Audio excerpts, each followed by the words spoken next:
দাঁড়িয়ে আছি কোথায় দেখুন, Inter Miami CF. Inter Miami CF Miami ক্লাবটা যখন আপনারা শুনি আমরা এখন এই মুহূর্তে, কার ক্লাব এটা নিশ্চয়ই আপনাদের আবার নতুন করে বলার অপেক্ষা রাখে না। লিওনেল মেসির ক্লাব।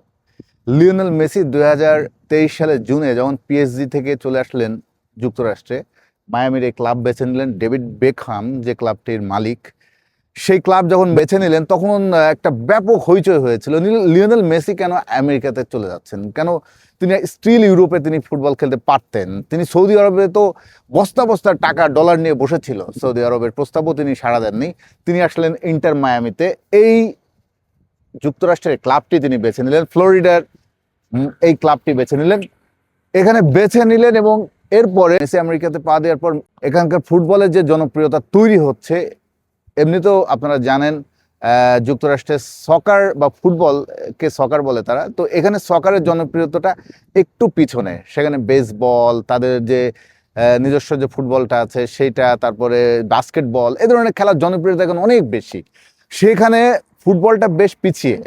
তো সেই ফুটবলটাকে এইখানে যে গ্রোয়িং আপ হচ্ছে সেটার পিছনে বড় অবদান হচ্ছে এখন লিওনেল মেসি। মেসি আসার পরে শুধু তাই নয়, দেখেন পিঙ্ক কালার, মানে আমি থিম কালারটা দেখছেন, গোলাপি রং দেখে বোঝা যাচ্ছে এটা আমরা মায়ামির ক্লাবে এসেছি। এই ক্লাবের এই থিম কালারের জার্সিটা, যে পিঙ্ক কালারের জার্সিটা পরেন মেসি, এই জার্সিটাও সারা পৃথিবীতে ওয়ার্ল্ড ওয়াইড কি পপুলার। আমাদের বাংলাদেশেও অনেক মানুষকে দেখি এই পিঙ্ক কালার, অনেক সাপোর্টারকে দেখি, মেসির ভক্তদের দেখি পিঙ্ক কালারের জার্সিটা পরেন। গুলিস্তানেও প্রচুর মায়ামি ক্লাবের জার্সিটা পাওয়া যায়। আর এই ক্লাবে মেসির এখন যে গত 3 বছর ধরে তিনি খেলছেন, সেখানে আসার অন্যতম যে কারণ ছিল, সৌদি আরবে গেলেন না রোনালদোর মতো, ইউরোপেও আর ক্লাব ক্যারিয়ারকে আর সেখানে আর বাড়াতে চাইলেন না।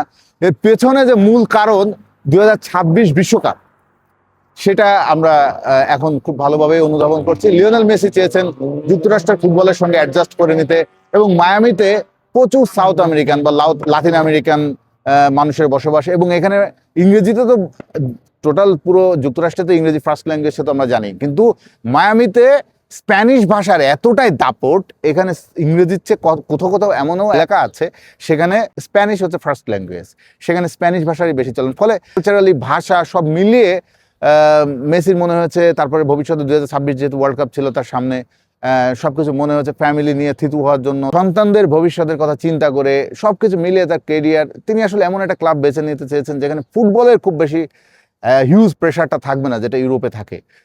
সে এনজয় করবেন, তার মতো করে তিনি খেলবেন, ফিটনেস ঠিক রাখবেন, এবং ন্যাশনাল টিমে যতদিন পারা যায় সার্ভিস দেবেন। এবং যেহেতু 2026 ওয়ার্ল্ড কাপটা যুক্তরাষ্ট্রে হচ্ছে, সেটিও তার অন্যতম একটা লক্ষ্য ছিল। এখানে তিনি পরিবেশের সঙ্গে অ্যাডজাস্ট হয়েছে এবং এমন একটা জায়গা বেছে নিয়েছেন যেখানে তার নিজের সংস্কৃতি, ভাষা খুব ভালো সংযোগ রয়েছে। সেই ইন্টার মায়ামির ক্লাবের সামনে আমরা দাঁড়িয়ে আছি, আপনাদের দেখালাম এই ক্লাবের মেসি, লিওনেল মেসি আসার পরে এখানকার ফুটবলের যে কি প্রভাব সেটি আমরা দেখলাম। লিওনেল মেসির ক্লাবটাও দেখানোর সুযোগ হলো বিশ্বকাপের ফাঁকে। এই মায়ামিতে Cape Verde round of 32 match আছে মায়ামিতে, আপনারা জানেন কেপ ভার্দে প্রতিপক্ষ আর্জেন্টিনার।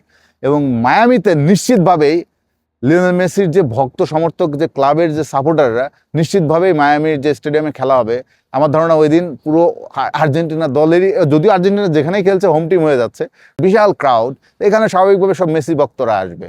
মায়ামির বিপুল সংখ্যক সাপোর্টাররা সেই মেসিকে সাপোর্ট দিতে যাবেন। কেপ ভার্দের বিপক্ষে রাউন্ড অফ 32 ম্যাচ কভার করতে আমরা এসেছি এবং তার ফাঁকে দেখালাম ইন্টার মায়ামি ক্লাবটা।